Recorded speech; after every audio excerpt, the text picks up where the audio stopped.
As you can see here, I'm on the June 18th, 2003 snapshot from Internet Archive's Wayback Machine of Frightworld's very first website. This was from the 2002 season.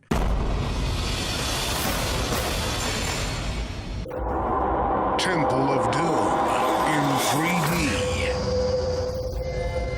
Castle of Fear. Insanity. You can see two of their original house logos right here. These return for another few seasons.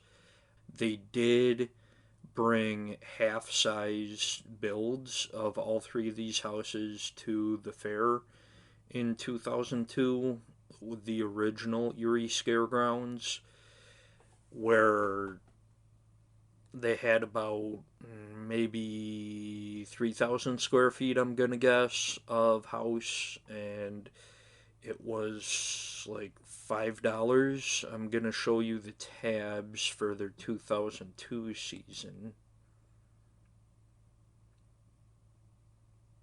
Well, the calendar doesn't work.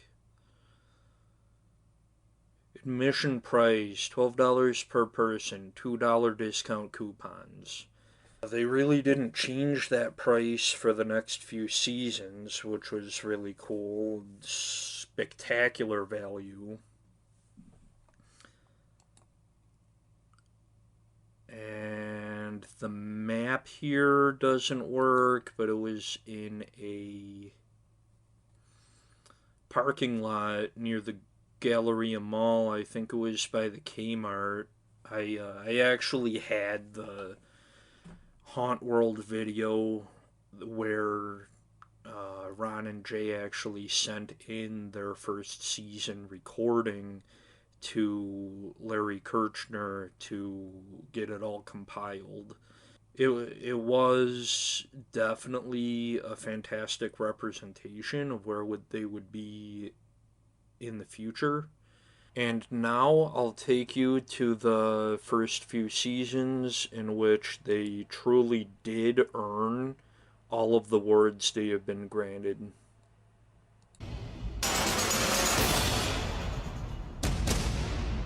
Here is the website for Frightworld's 2003 season. It was my first time attending and first haunt ever. I was 10 and in 5th grade. I have fond memories of this show because it really had a unique feel in the early days that none of the big local haunts have now. It was in a space inside the Eastern Hills Mall, the old Burlington Coat Factory, directly around the corner from one of the entrances, and had colorful patterned carpeting, an escalator in the middle, and the ticket booth was right up front, so all you could experience before getting a ticket were the smells and sounds. The facades were closer together and intertwined, so it was like a Wild West town aesthetic but with haunted houses. 2003 was the first year of a 5-element Fright World, and the value was extraordinary. Still $12 full price, $10 with a coupon. That's $2.40 or $2 per house per ticket. I think this is one of the justifications for such low ticket prices. Starting clockwise on the left, the original Insanity was absolutely fantastic. It wasn't enraging maze, but a star-shaped zigzagging linear path from the center to the wall and back again. The premise of a chain-link house with blaring EDM music was the same, but it was industrial, not dub or break. There weren't just strobes, but also lasers, and the fog was there, but it was light enough to see a quarter of the way across the house. The next house, clockwise, was Toxic Terror in 3D. Easily one of my 2 or 3 favorite 3D houses ever. The theme is made for 3D, and Eerie Productions made enough 3D for this theme that not just the walls were covered, but parts of the floor and ceiling too.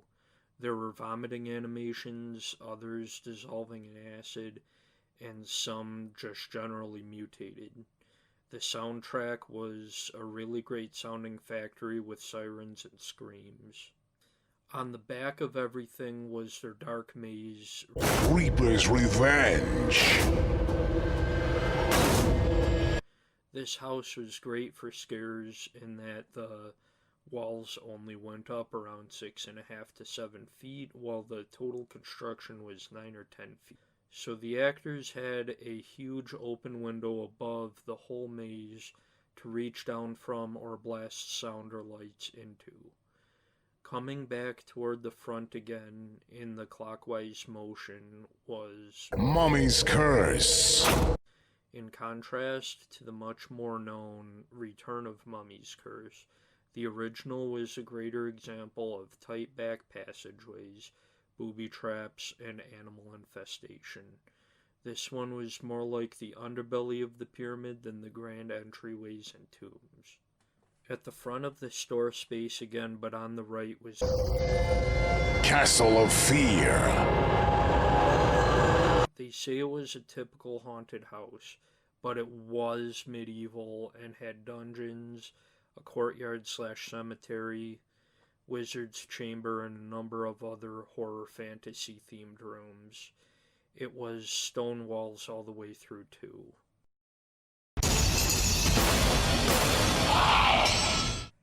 Coming to 2004, we have arrived at what has easily been the best season of Frightworld ever.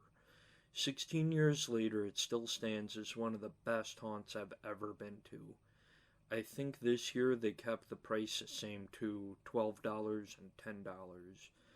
The Wild West town aesthetic I mentioned earlier amounted to one side basically being a single 200-foot-long factory that you walk into and out of twice. The other side was a 250-foot-long show of broken civilization that you meander into and out of 3 times. To this day, I still wonder what happened to that huge animatronic monster caged in the facade of insanity. I won't reiterate anything for any of the houses, so here'll start a pattern of something different. Insanity. The facade was about 15 feet tall with cages stretched between austere pylons and white and blue police beacons everywhere. The entrance and exit were on either side of a particularly large cage with an equally tall gray, slightly metallic monster with huge crests on its shoulders, 6-inch teeth, and probably 7-foot-long flailing arms. I don't remember what sound it made, but it was just so cool. The actors must not have had a hard time because they were hiding in the shadows at the outside points of the path with strobe lights above them obscuring their identity. They had plenty of scare gags in the corners to use as well, including banging and falling drums. As an extension of the same front, there was a taper and gradient of paint and metal down to a slightly shorter but deeper and highly colorful sub-facade. It was a good example of some of the future gateways in which you have waited inside the facade in order to enter. A portion of the queue line was composed of progressively taller fencing weaving back and forth up to the entrance and exit. The facade had an announcement system grafted to it from which they played emergency warnings and blared sirens. There were also bubbling drums and fog cannons for the sensory overload of entering. Toxic Terror in 3D. As far as I can remember, there really weren't that many actors, but where there were, the costumes were exceptional. They had damaged hazmat suits, respirators, mutated arms sticking out, really cool, extreme immersive stuff. When coming to the face of Reaper's Revenge. You are approaching a 12 or so foot tall stone wall bathed in purple and blue spotlights, and the logo is on a sign at the top reaching to about 15 feet. The entryway is a Distortions Unlimited inflatable skull facade, as you can see here. The actors were very aggressive this year, blasting a flashlight in our face about every 100 feet of path. There's not much else to say, as they didn't need costumes, just black clothes. So, Castle of Fear. It was very well developed over 3 years, to the point where they had plans pinned and adhered to the mortar of the wall blocks, and the turrets and battlements were very robust. Between the two facades, they had the Grim Reaper with its scythe riding a rearing skeletal horse, and the queue line actually wrapped around the space. The cemetery was also more developed, with these huge monuments throughout and a pond in the center. The actors had some pretty big aggressive costumes, including a knight suit of armor, multiple executioners, and an audacious wizard cloak. Don't really remember much more than that. And now we reach the first house debut. House of the Dead. Frightworld's first foray into the traditional haunted mansion was very close and intimate, with smaller scenes and a more twisting floor plan. One room I will always remember is the intro room, with the octagonal shape, arches on every wall, red drapes everywhere, and the projected bust giving the spiel in front of and above you. There was all the detail you can expect from eerie productions and the beginnings of a legendary house interaction, unlike anything I've ever seen before or since. The Mummy's Curse was good, but House of the Dead was freaking amazing.